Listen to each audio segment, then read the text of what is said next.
আমি অধ্যাপক ডাক্তার মোহাম্মদ মুজিবুর রহমান। আমরা আজকে সকাল ভোর 7টার সময় এখানে এসেছি। আমাদের নেত্রী, গণতন্ত্রের মা, 3বারের সাবেক প্রধানমন্ত্রী, যিনি শুধু একজন বিএনপি নেত্রী নন, উনি সারা বাংলাদেশের নেত্রী। ওনার প্রতি শ্রদ্ধা জানাতে আজকে লক্ষ লক্ষ লোকজন আজকে এখানে উপস্থিত হয়েছে।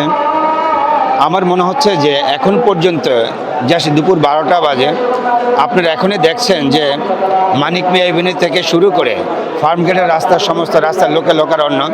অলরেডি লোকের কিছু অংশ চলে গেছে আমাদের শাহবাগ পর্যন্ত, এদিক দিয়ে লোকের একটা অংশ চলে গেছে সে আমাদের মহাখালী ফ্লাইওভার পর্যন্ত।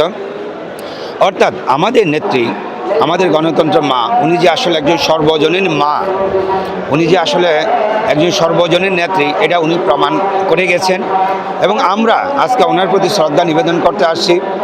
আমাদের শুধু একটাই থাকবে যে আসলে উনি যে পথ আমাদের জন্য রেখে গেছেন, আমরা যেন ওনার পথে চলতে পারি। আমাদের দেশনায়ক জনাব তারেক রহমান যেন ওনার নির্দেশিত পথে চলতে পারেন এবং দেশকে উন্নতি করতে পারেন, দেশের গণতন্ত্রকে পুনরুদ্ধারে উনি যেন সাহায্য করতে পারেন, ওনার নেতৃত্বে দেশ যেন এগিয়ে যায়, আমাদের এই প্রত্যাশা আজকে থাকবে। এবং দেশবাসীর প্রতি যারা আজকে জানাজা শরীক হতে পারেন নাই, তাদের প্রতি অনুরোধ থাকবে যে আপনারা বাসা থেকে ওনার জন্য দোয়া করবেন, কারণ এখন আসার মতো অবস্থা আর নেই। ওনার রোহের মাগফিরাত কামনা করুন।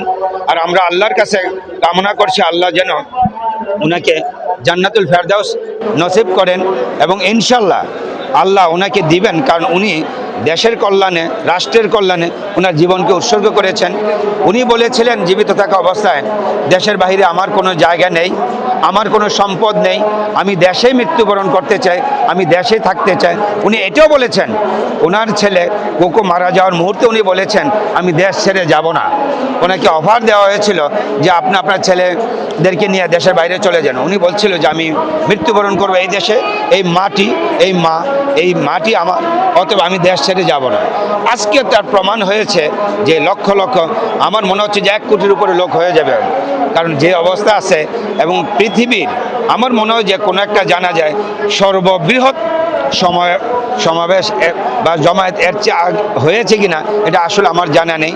আপনারা নিশ্চয়ই সাংবাদিক আছেন, আপনারা এটা অবলোকন করবেন এবং আপনাদের রিপোর্টের মাধ্যমে এটা উঠে আসবে যে এই জানাজাটি কি ছিল পৃথিবীর সর্ববৃহৎ জানাজা।